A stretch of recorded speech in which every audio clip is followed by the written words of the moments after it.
जे सदके जहान बे या महबूब जे सदके जहान बे आ महबूब जे सदके जहान बे आए उन बया कौन नकी कुछ थे हाँ इन समझाए इंसान बे आ महबूब जे सदके जहान बे आ महबूब जे सदके जहान बे आए मस्जिद मिंबर का बतुला के को न सुनाने को भी अल्लाह के मस्जिद मिंबर का बतुला के को न जानी हाँ को बे अल्लाह के मस्जिद मिंबर का बतुला के को न जाने हाँ को बे अल्लाह के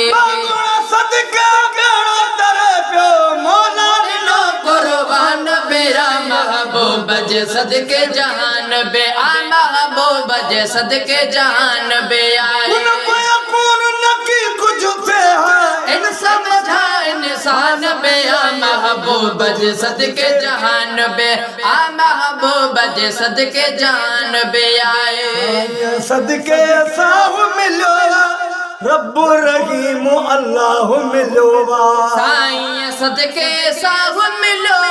रब रहीम अल्लाह मिलो सदके साहु मिलो रब रहीम अल्लाह मिलो जाना गाना सुरान थी वई अर्श बरी आसमान बे आ महबूब जे सदके जहान बे आ महबूब जे सदके जहान बे आए गुलजारियों थी जग सजे में बहारियों थी गुल फुल ऐं गुलज़ारियूं थी वियो जग सजे में बहारियूं थी वियो गुलजारियों थी जग सजे में बहारियूं थी वियो मशरिक मगरिब में थी दुआ आया नबी एहसान बे आ महबूब जे सदके जहान बे महबूब जे सदके जहान बे आए शम्स कमर तारन ईदू अर्शी फरशी सारन ईदू कयूं शम्स कमर ऐं तारन ईदो अर्शी फरशी सारन ईदो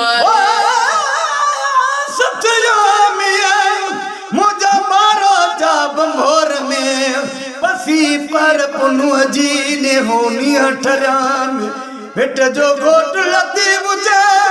गूदर सब विसराम सुखन शाखूं कढियूं